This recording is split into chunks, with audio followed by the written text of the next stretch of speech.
Hello, my lovely ducklings, and welcome back to another episode of Language Learning for Pretty Birds. Today, I'll be showing you the best techniques I know for memorization. Memorization is unavoidable in language learning, so keep these methods in your toolbox for when you study vocabulary or grammar. We'll be looking at the following techniques in no particular order. The avocado method, tell your friends, decoder rings, chants and rhymes, acting things out, and flashcards. Starting with our good old friend, the avocado method. This is the very first thing I teach anybody, and it's the very first thing I taught you.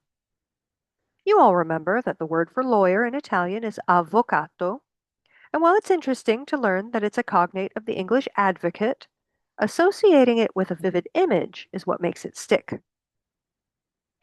Every semester, I teach it in the first 5 minutes of class, and then the ducklings know it forever, just like you do. I didn't invent this technique, but I've nicknamed it the avocado method, and the images we use I call avocados. To make this method work, you want the image to be as vivid as possible. If it's funny, personally meaningful, or even obscene, so much the better.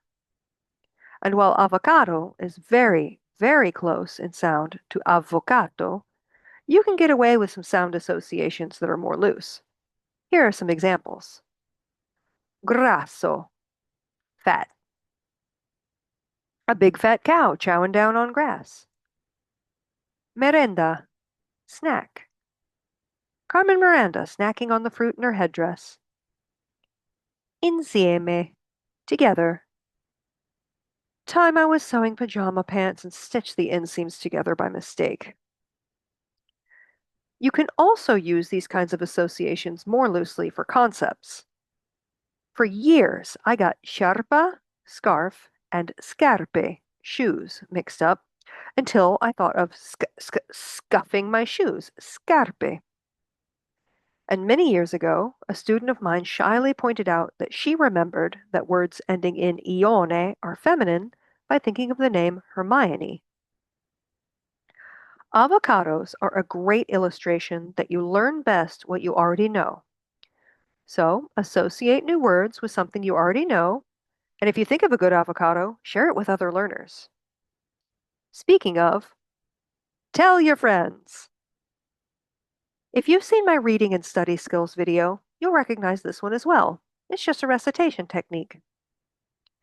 This works better for concepts than for vocabulary, and I often have my students do this in class. When I say, "Ok, dite ai vostri amici," okay, now tell your friends, they turn to each other and explain the grammar rule we just learned in a sentence or two. Something like, the first rule of Passato Prossimo Club is that you must use avere or essere, or words that end in ma are masculine. And just like in our reading recitation, they're not really teaching each other, they're teaching themselves. So, go ahead, tell the wall, tell your cat, tell anybody or anything. Next up, we have decoder rings. This is a little method I cooked up some years ago when I noticed how much memorizing a lot of opera arias helped me learn. A decoder ring is a meaningful phrase that uses the target structure or word. Rather than try to remember the structure or word on its own, you embed it in something that's easier to recall. Meaningful sentences are often easier to remember than abstract charts of forms, and you can use sentences you get elsewhere or write your own. More catchy still are song lyrics. Here are some examples.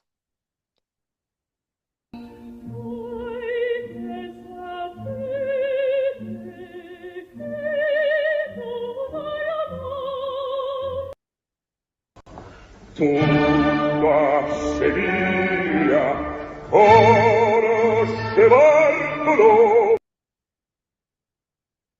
This example helps you remember the difference in meaning between these two verbs, but it's just as useful for memorizing the forms sapete and conosce. In fact, I highly, highly, highly recommend memorizing entire songs in the target language as much as possible. And this is something you can start doing as soon as you've developed your ear enough to distinguish the sounds. Just look at a translation to get the gist, and then memorize the lyrics even if you don't know what the individual words or the grammar means specifically, although you can learn the words ahead of time. Memorize it to the point where you could sing it, at least alone in your car. Later, as you encounter these words and structures, you will meet them not as strangers, but as old friends. Light bulb moments are a great pleasure in life, and the kinds of moments you get with this technique are like that one house that goes all out for Christmas. It's incredible. Front load enough songs in your studies, and it will feel like you're torrenting the language rather than studying it. And that brings us to chanting and rhymes. Similar to decoder rings using song lyrics, as well as the tell your friends method, any grammar rule or concept you can express that rhymes is easier to remember. I've forgotten most of my Hebrew, but I still recall that gutturals and resh do not take dagesh. Likewise, I've forgotten a great deal of my Latin, but because I chanted sum es est, summus estis sunt, I didn't have to look that up for the script. Okay, I had to double check estis, but it's been 20 years. So, rhyme your rules and chant your charts. Next up, we have acting things out. This method was a big fad in language education in the 70s. It was called TPR, Total Physical Response, and at its core, it involved getting students to move around or have some physical response to a language cue, kind of like Simon Says. As an independent learner, you can take part of this method and use it to memorize vocabulary. The very first day of my biblical Hebrew class, Dr. Levinson had us flap our arms like wings and say, merhefet, merhefet, merhefet, which means hovering. We didn't see that word again until 3 or 4 semesters later when it popped up in our rabbinic literature class, and half of us reflexively started flapping our arms, truly on par with avocado.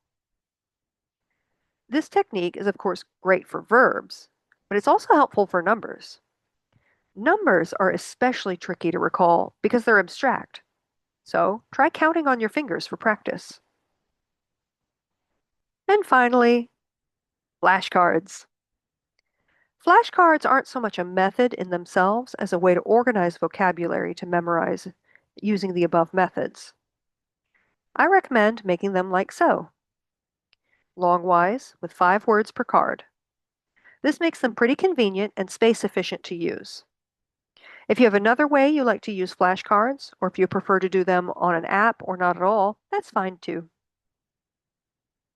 All right, my ducklings, try those methods out and see which ones you prefer, and don't be afraid to swap tips and avocados with your classmates. My big reference for you today is the book How to Learn Any Language, which I read way back in high school. It's a quick read and has overall good advice. Of course, I've learned a lot more over the years, but this is where I learned about the avocado method, as well as how I do my flashcards. It's a solid system for getting a foundation in a language, and I wouldn't subtract much from his advice, only add. Thanks as always to the lovely people who made these PowerPoint slides. Hit me up on Discord if you have any questions, need any help, or have any topics you'd like me to cover, and I'll see you in class.